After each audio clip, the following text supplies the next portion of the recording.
Hello everyone, मेरा नाम मनीष कुमार सिंह है।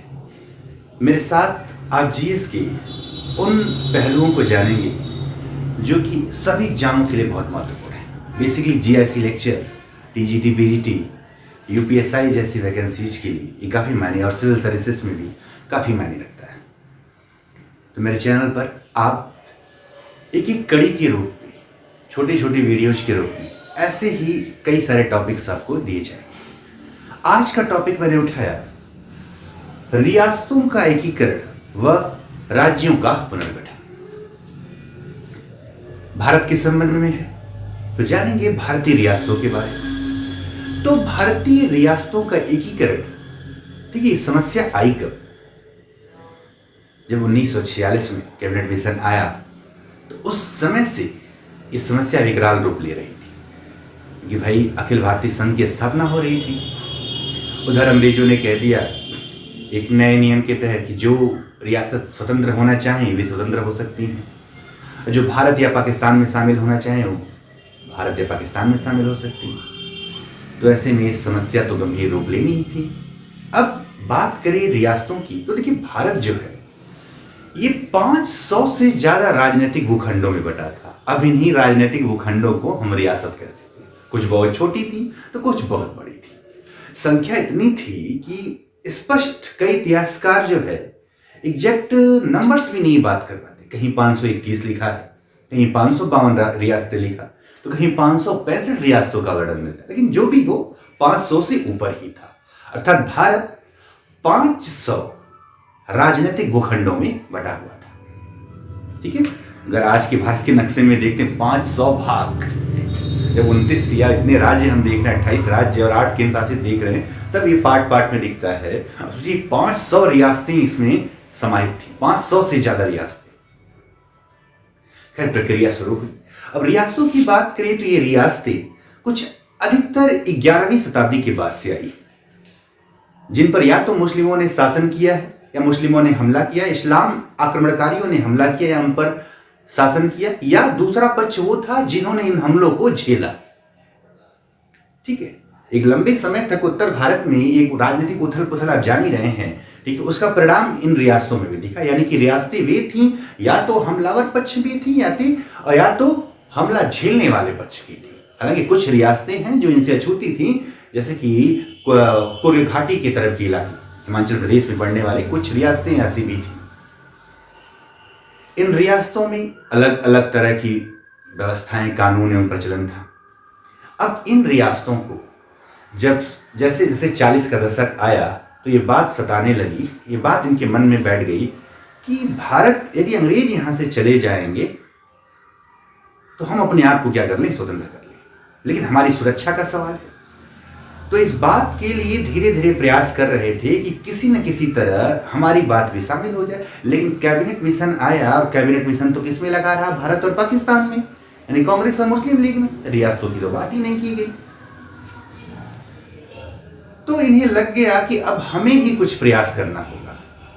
कुछ प्रिंसली स्टेट्स भी बने, कुछ संगठन भी इनके बने जो ये बार बार कहते रहे कि हमें स्वतंत्र होना है, हमें एक स्वतंत्र इकाई के रूप में कार्य करना है। जबकि इसके उलट पंडित नेहरू, जो कि लोकतंत्र के सबसे बड़े समर्थक के रूप में जाने जाते हैं, उनका शुरू से ही प्रयास रहा था कि भारत में संपूर्ण एकता और लोकतंत्र अपनाया जाए। अतः वो रियासतों यानी राजतंत्र और पंडित नेहरू के बीच एक गहरी खाई बनती जा रही थी। दूसरा काम प्रेस ने भी किया। प्रेस ने इन रियासतों के राजाओं को अय्यास, अयोग्य, जुए खेलने वाले, घोड़ों की रेस लगाने वाले, दूसरों की बीवियों को पसंद करने वाले के रूप में दिखाया, यूरोप की सैर करने वाले लोगों के रूप में दिखाया। अर्थात जिन्हें जनता से कोई मतलब नहीं था। ऐसी एक छवि इन भारतीय प्रेस ने भी इस रियासतों की प्रस्तुत की थी। खैर वेवेल साहब के जाने के बाद माउंटबेटन साहब आए। माउंटबेटन साहब थोड़ा सा लोकतंत्र के समर्थक थे। माउंटबेटन के बारे में भले ही उतनी बातें नहीं की गई, लेकिन अगर देखें रियासतों के एकीकरण में, भारत का एकीकरण में बहुत ही बड़ा रोल है किसका? लॉर्ड माउंटबेटन का। किसका? लॉर्ड माउंटबेटन का। संविधान सभा की बैठकें होने लगी। संविधान सभा की बैठक के पहले ही ठीक है, सरदार वल्लभ भाई पटेल को यह जिम्मेदारी मिली हुई थी कि आप इन रियासतों के एकीकरण की प्रक्रिया चलाइए। अब इनका सहयोग करने के लिए एक नौकरशाह जो क्लर्क से ऊपर उठकर आया था, अर्थात वो आईसीएस नहीं था, उच्च कोटि का अधिकारी नहीं था, परंतु अपनी योग्यता के बल पर क्लर्क लेवल से उठकर आईसीएस अधिकारियों के लेवल तक पहुंचा था, वीपी मेनन, जिन्हें बाबू मेनन भी कहा जाता था। वीपी मेनन, या यूं कहें कि सरदार पटेल के दाहिने हाथ के रूप में थे, और इन दोनों ने भारतीय एकीकरण में महत्वपूर्ण भूमिका निभाई। खैर, प्रक्रिया शुरू हो गई। पटेल जी ने आग्रह किया कि आप संविधान सभा में शामिल हुई, अतः देशी रियासतों का यह दायित्व है कि एक अखिल भारतीय संविधान के निर्माण में सहयोग करें। हालांकि आपको पता ही है कि ये शामिल नहीं हुई। पहली बैठक हुई थी उस दिन, कोई भी रियासत नहीं है, लेकिन धीरे धीरे प्रक्रिया शुरू हुई। तो कुछ रियासतें बहुत ही, यूं कहें कि अग्रणी थी, विचारों में प्रगतिशील थी, जैसे कि बड़ौदा और मैसूर। तो फरवरी में बड़ौदा तो आ गया, एक रियासत आ गई। कौन सी? बड़ौदा आ गई। किसमें? संघ में, भारत संघ में सम्मिलित हो गई। 5 जुलाई 1947 को सरदार पटेल ने एक बयान जारी किया कि रियासतें भारत में शामिल होकर देश हित में कार्य करें, अर्थात विश्व में इस पवित्र भूमि को उसका पूर्व स्थान दिलाने में मदद करें। ठीक है, ये घोषणा की गई 5 जुलाई को। 9 जुलाई को वायसराय माउंटबेटन से नेहरू जी और पटेल जी मिले और कहा कि आपका योगदान क्या होगा इस भूमिका में। उन्होंने कहा कि मैं अपना संपूर्ण योगदान, और उन्होंने ऐसा किया भी। माउंटबेटन साहब ने एक लंबा चौड़ा सा भाषण दिया जिसमें रियासतों को यह बता दिया गया कि यह बात निश्चित कर लीजिए कि जिस दिन अंग्रेज चले जाएंगे आपकी सुरक्षा सिर्फ कांग्रेस कर सकती है, अतः अंग्रेजों के भरोसे ना रहें। आपका हित उसी में है कि आप कांग्रेस से समझौता करें जो कि आगे हुकूमत करने वाली है भारत पर, और भारत में शामिल होने की विचार करें। ठीक, इन बयानों के बाद सबसे पहले बीकानेर ने भारत में शामिल होना स्वीकार कर लिया। बीकानेर में दीवान थे के.एम. पन्नीकर, बहुत बड़े इतिहासकार, नाम सुना होगा आपने, के.एम. पन्नीकर। उन्होंने कहा कि राजभूमि अर्थात रियासत के पहले देश भूमि आती है, देशभक्ति की भावना। अतः भारत संघ में शामिल होकर हम इस देशभक्ति के भावना को आगे बढ़ा रहे हैं। इस तरह से बीकानेर शामिल हुआ और उन्होंने कई सारी रियासतों को शामिल होने के लिए टिक मना लिया। धीरे धीरे रियासतें शामिल होती गई। माउंटबेटन साहब भी इन रियासतों के मालिकों से मिल रहे थे। अनेकों प्रस्ताव भी दिए जा रहे थे कि हम आपका रक्षा, विदेश और संचार, ठीक है, रक्षा, विदेश और संचार ही लेंगे, बाकी पर आपका अपना उत्तरदायित्व बना रहेगा, अपना अधिकार बना रहेगा। खैर, जो भी प्रक्रिया चली आगे बढ़ी। इस बीच एक कहानी और भी रही, सेब की टोकरी वाली। पटेल जी ने वायसराय से कहा कि जब 15 अगस्त को आपसे मुलाकात हो तो मैं चाहूंगा कि आप एक सेब की टोकरी ले आएं जिसमें 565 सेब हो। तो वायसराय ने क्या कहा था कि यदि 560 सेब रहें तो कोई आपत्ति होगी। हालांकि उन्होंने उस पर सहमति जताई कि ठीक है। फिर 15 अगस्त तक इन सभी रियासतों में से 3 रियासतें छोड़कर अन्य सभी रियासतों ने भारत में शामिल होना स्वीकार कर लिया। ठीक है, अब वे 3 रियासतों की बात करें। ठीक है, कौन कौन सी थी? एक तो था जम्मू कश्मीर, ठीक, दूसरा था जूनागढ़ और तीसरा था हैदराबाद। ठीक, 3 रियासतें, बड़ी बड़ी रियासतें थी। बात करें जम्मू कश्मीर की। जम्मू कश्मीर के शासक थे राजा हरि सिंह। राजा हरि सिंह यहाँ के राजा थे। ठीक है, राजा एक हिंदू था और प्रजा अधिकतर कैसी थी? मुस्लिम थी। राजा हरि सिंह नेहरू से खपा रहते थे क्योंकि बात वही फिर से आई, प्रजातंत्र और लोकतंत्र। नेहरू जहां लोकतंत्र के समर्थक थे और कोई भी राजा लोकतंत्र को नहीं मानता था। भाई राजा है तो लोकतंत्र कैसा, ठीक है। तो राजा हरि सिंह मानने को तैयार नहीं हुए। देश आजाद हो गया अपना भी, उधर पाकिस्तान भी बन गया। पाकिस्तान ने मौका देखा, उसने अपने कुछ कबीलाई लड़ाकों को, अपने सैनिकों को कबीलाई लड़ाकों के बेस में भारत पर आक्रमण करने के लिए, यानी जम्मू कश्मीर पर आक्रमण करने के लिए भेज दिया। यह आक्रमण हुआ और ये पाकिस्तानी सेना धीरे धीरे श्रीनगर तक पहुंच गई। तब जाकर राजा हरि सिंह ने अपने प्रधानमंत्री की मदद से पंडित जवाहरलाल नेहरू से बातचीत की और एक सहमति पत्र द्वारा, ठीक है, किसके द्वारा, सहमति पत्र द्वारा, जिसे मर्जर एग्रीमेंट कहते हैं। यही सहमति पत्र आगे चल के 370 का रूप लेगा, ठीक है, जो अभी पिछले साल 2019 में ही खत्म हुआ, ठीक है। सहमति पत्र के रूप में एक सितंबर 1947 में, ठीक है, सितंबर 1947 में ये भारत में शामिल होना इन्होंने क्या कर लिया, स्वीकार कर लिया, ठीक है। किसमें शामिल होना स्वीकार कर लिया, भारत में शामिल होना स्वीकार कर लिया। एक राज्य आ गया, जम्मू कश्मीर में शामिल हो गया। बात करें जूनागढ़ की, ठीक, तो जूनागढ़ के थे मुखिया नवाब महावत खान तृतीय।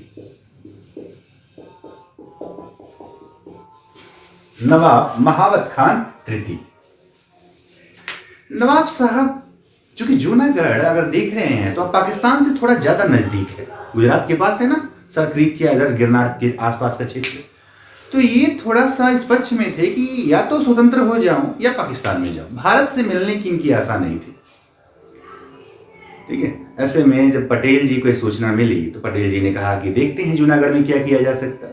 तो जूनागढ़ में जब वो बात पहुंची तो उसके पहले ही उन्हें जब पता चला महावत खान को कि पटेल जी मानने को तैयार नहीं है, तो ये जो है, ठीक है, एक नाव में सवार होके अपने कुत्तों और अपना सोना चांदी लेकर फरार हो गए पाकिस्तान के लिए। अपनी पत्नी और बेटी को नहीं ले गए, ये कुत्तों को और अपने सोना चांदी को लेकर फरार हो गए। बच गए इनके प्रधानमंत्री शहनवाज जी। शहनवाज जी पटेल जी से मिले तो पटेल जी ने कहा कि देखिए शहनवाज जी, हम आपके साथ अन्याय नहीं करेंगे। आपको ये ना लगे कि भारत जो है हम पर एक अन्याय जबरदस्ती हमें भारत में शामिल कर रहा है, हम आपको पूरा मौका देंगे। तो इसके लिए जनमत संग्रह करवाया जाए। तो एक जनमत संग्रह के रूप में फरवरी 1948 में, कब, जनमत संग्रह कब हुआ था, फरवरी, ठीक है, शायद 20 फरवरी था, 20 फरवरी 1948 में ये भी क्या हो गया, भारत में शामिल हो गया, ठीक है। बच गया एक राज्य, कौन सा, हैदराबाद, ठीक है। किसकी बात करते हैं, हैदराबाद की बात करते हैं, ठीक है। तीसरा स्टेट जो बचा है हैदराबाद, एक रियासत जो कि उस समय यूरोप के कई सारे राज्यों से बड़ी थी और एक बड़ी आबादी भी यहां रहती थी। कौन थी, हैदराबाद। नवाब आसफ जाह का वंश यहाँ निजाम शासन करते थे उस समय। मीर उस्मान अली यहाँ पे कौन थे, मीर उस्मान अली यहाँ पर थे, ठीक है। निजाम कौन थे, मीर उस्मान अली। मीर उस्मान अली को लगता था कि हमारे पास इतना सारा पैसा है, अगर हम भारत में शामिल होंगे तो भारत हमारा ये सारा पैसा ले लेगा। हालांकि बहुत ही कंजूस व्यक्ति थे, ये कपड़े उपड़े बहुत ही सामान्य से कपड़े पहना करते थे, पैसों का अपव्यय नहीं करते, बहुत सारा पैसा था। यूं कहें कि स्विट्जरलैंड, डेनमार्क जैसे देशों से भी अच्छे, सियाम जैसे देशों से भी अच्छे स्थिति में थे, तो इन्हें लगता था कि भारत में शामिल नहीं होंगे। और इनको सहायता या कहें सपोर्ट करने के लिए एक संगठन भी बन गया था, इत्तेहादीन करके, ठीक है। उस संगठन ने कुछ मुस्लिम युवकों को लेकर एक और अर्धसैनिक संगठन बनाया, रजाका। कौन सा बनाया, रजाका। अब ये रजाका पूरे हैदराबाद की सड़कों पर नंगी तलवारें लेकर घूमते हुए जुलूस निकालते थे, कांग्रेस के विरुद्ध, देश के विरुद्ध, ठीक है। इधर काफी प्रयास किया गया पटेल जी द्वारा, मेनन साहब द्वारा कि ये लोग शामिल हो जाए, परंतु ये तैयार नहीं हो रहे थे। अंततः पटेल जी सेना की छोटी टुकड़ी लेकर यहाँ पहुंचे और 13 सितंबर 1948 को एक रजाकारों और भारतीय सेना के बीच छिटपुट घटनाएं हुई, जो 5 दिनों तक, यानी 4 दिनों तक चली, जिसमें 1300 रजाकर मारे गए और लगभग 5 भारतीय सैनिक भी मारे गए थे, ठीक है। 1300 कौन रजाकर मारे गए और 5 इंडियन आर्मी के सैनिक भी मारे गए। और अंततः 17 तारीख की शाम को रेडियो की भाषण में इन्होंने ऐलान कर दिया कि हम भारत संघ में शामिल होने को क्या है, तैयार हैं। और वो भाषण शायद के एम मुंशी साहब ने लिखा हुआ था। ठीक है, तो इस तरह से रियासतें क्या हो गई, भारत में शामिल हो गई। अब रियासतें भारत में शामिल तो हो गई थी, इन्हें लगा कि भारत यानी कांग्रेस अपने वादे पर रहेगी। वो 3 वाला मामला कि संचार, रक्षा, विदेश और संचार, यही बस भारत देगा। लेकिन भारत उस वादे से मुकर गया, कांग्रेस उस वादे से मुकर गई। उसने सोच लिया अब देश शामिल तो हो ही गए, बस विलय कराना बाकी है। अब लोग भी, जनता भी हमारे पक्ष में आ जाएगी, अतः हे राजा कुछ करने। हालांकि त्रावणकोर में 3000 लोगों ने गिरफ्तारियां भी। त्रावणकोर, ठीक है, आज का जो केरल वाला क्षेत्र है उसके आसपास का, काफी शिक्षित, आज भी शिक्षित है, पहले भी शिक्षित लोग थे। इन्हें ऐसा लगता था कि हम ऐसा कर लेंगे, परंतु धीरे धीरे ये सारी रियासतें भारत में क्या हो गई, शामिल हो गई। इस तरह से भारत का एकीकरण क्या हुआ, पूरा हुआ। एकीकरण तो पूरा हो गया। अब समस्या आई कि इतने बड़े देश को एक रूप में चलाना तो कठिन होगा, अतः समय है, जरूरत है इसे राज्यों में बांट दिया जाए। इसका क्या कर दिया जाए, पुनर्गठन कर दिया जाए। तो पुनर्गठन के लिए 1948 में हमारे तत्कालीन संविधान सभा के अध्यक्ष डॉक्टर राजेंद्र प्रसाद जी ने प्रथम भाषाई प्रांत आयोग का गठन किया।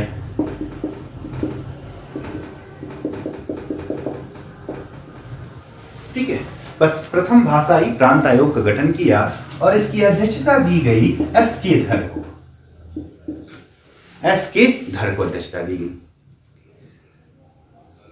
जून में गठित हुआ था, 48 में गठित हुआ, जून में 47 में गठित हुआ था, माफ करिएगा, ठीक है, 47 हो गया, 47 में गठित हुआ। 48 में इन्होंने अपनी रिपोर्ट दी जून में कि भारत को भाषा के आधार पर नहीं बल्कि प्रशासनिक आधार पर राज्यों का गठन करना चाहिए।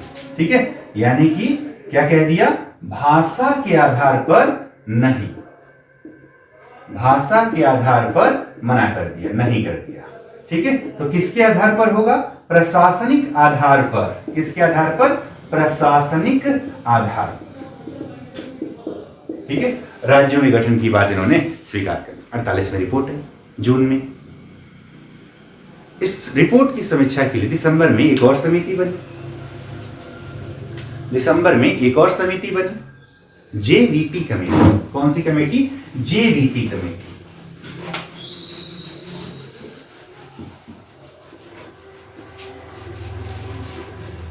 JVP committee.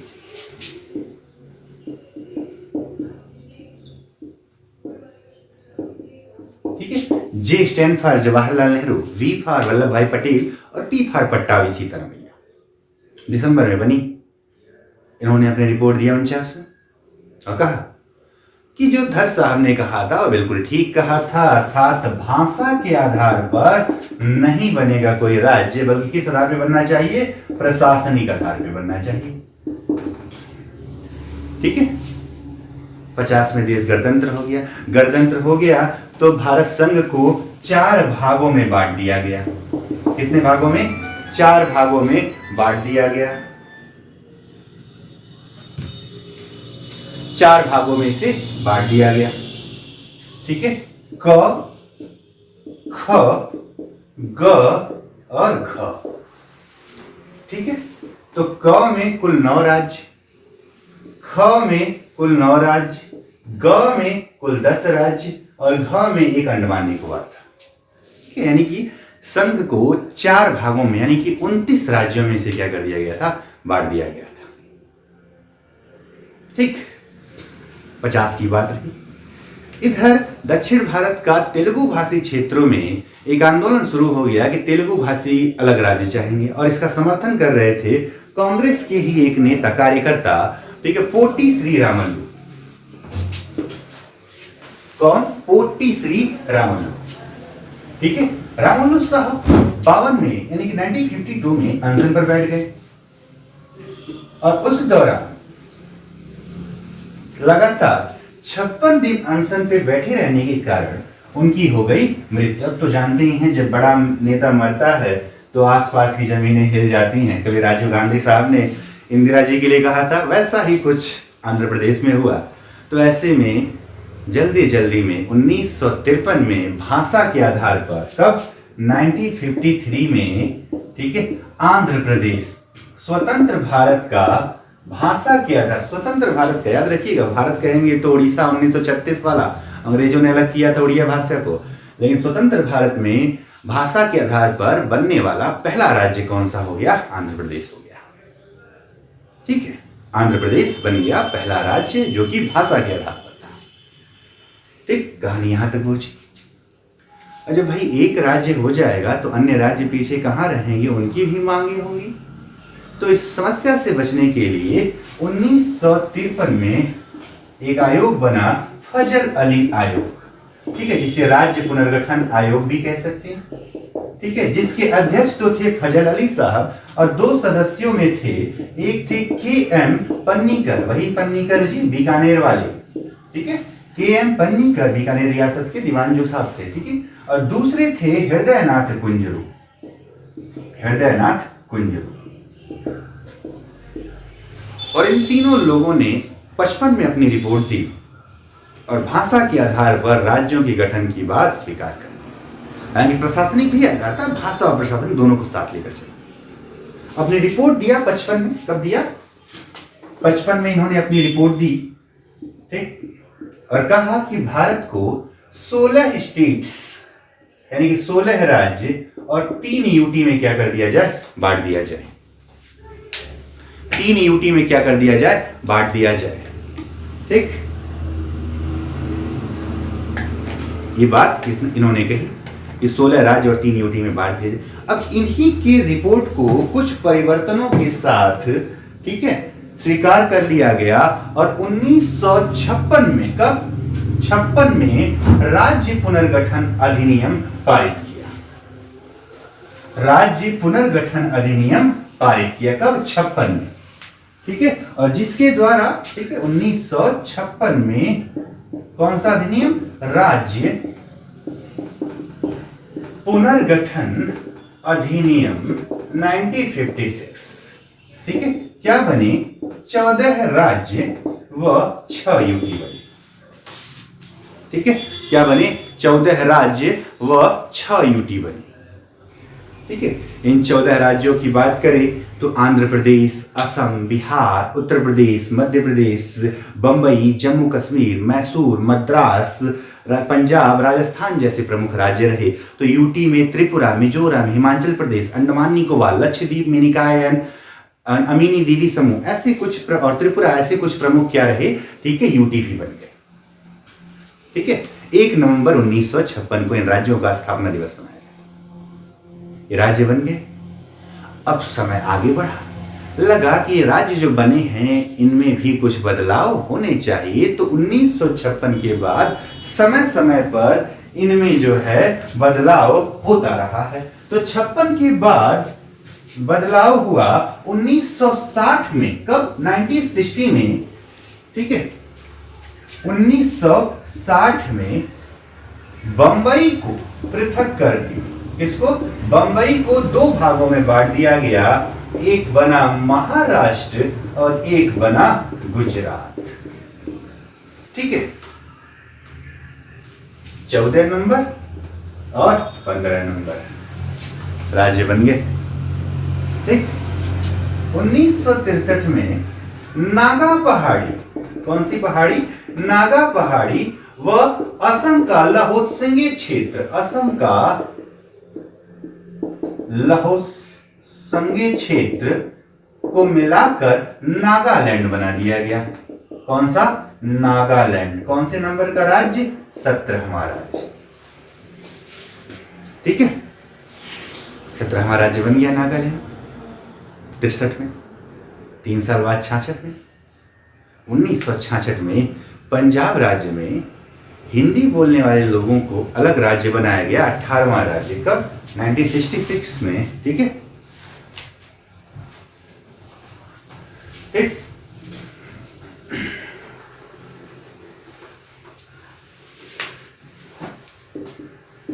1966 में पंजाब से अलग करके हरियाणा को 18वां राज्य, ठीक है, 18वां नहीं 17वां, ठीक है, 17वां राज्य कौन सा बना दिया गया?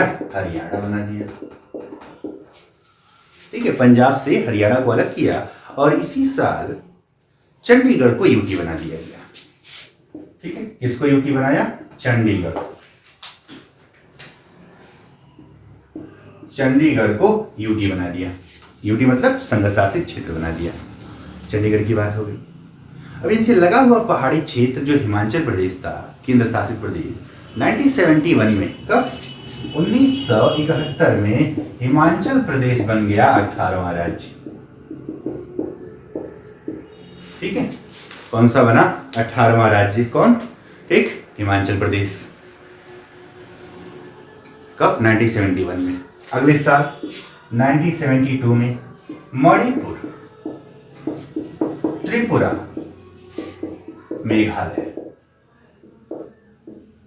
ठीक है, मणिपुर त्रिपुरा जो कि पहले क्या थे? यूटी थे, इन्हें पूर्ण राज्य का दर्जा मिल गया तो 19 नंबर, 20 नंबर, और मेघालय जो कि असम का उपराज्य था उसे मिल गया 21 नंबर। ठीक है, 21 राज्य हो गए। ठीक,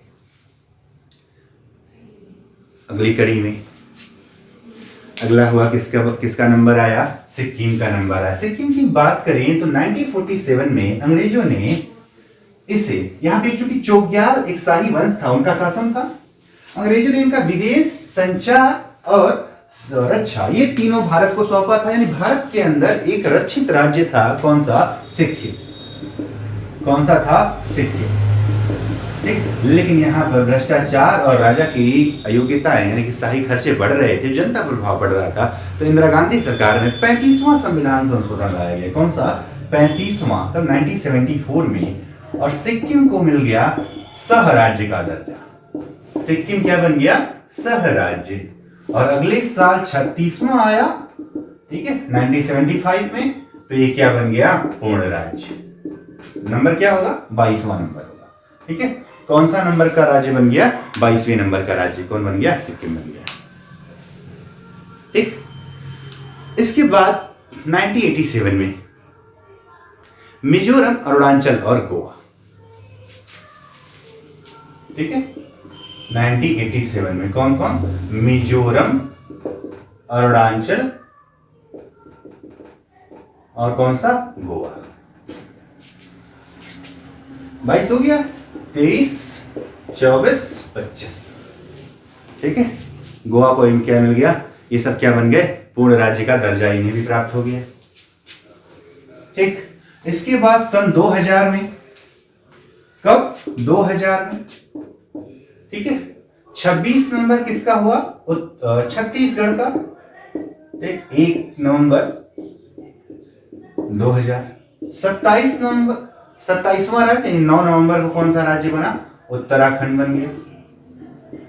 ठीक है, और 28वां राज्य जो 15 नवंबर को बना था, सब 2000 की बात है, ठीक है, वो बना कौन सा? झारखंड बन गया।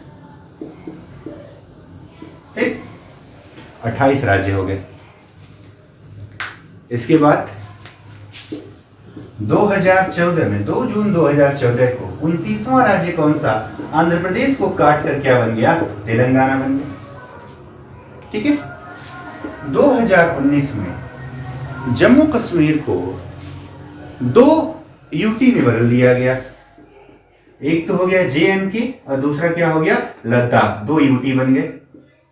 ठीक, 2020 में, ठीक, दमन दीप व दादरा नगर हवेली को मिला दिया गया और एक यूटी बना दिया गया। ठीक है, इन दोनों को मिलाकर क्या कर दिया? एक यूटी बना दिया। इस तरह से वर्तमान में 28 राज्य व 8 केंद्र शासित प्रदेश है। एकीकरण व राज्यों के पुनर्गठन की बात है। ठीक है, इनमें जाना हमने कि पटेल, माउंटबेटन और VP मेनन, इनको तो भूल ही नहीं सकते हैं। समझिए, मेनन साहब की किताब भी आई है भारत का एकीकरण, जिसमें उन्होंने पूरा विवरण दिया। मेनन साहब के बारे में कहा जाता था कि 47 के पूर्वार्ध में, यानी कि आधे साल के बाद वाला हिस्सा,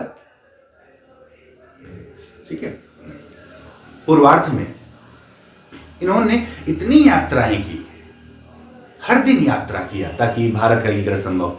लेकिन पेपर में अलग अलग खबरें छपती। पेपर में खबर छपी कि वीपी मेनन छोटा हजारा रियासत पहुंची, तो वहीं उसी पेपर के वायसराय वाले सेक्शन में पेपर छपी कि वीपी हजारा के ठीक है, छोटा हजारा के जो रियासतदार है यानी कि शासक हैं वो माउंटबेटन से मिले।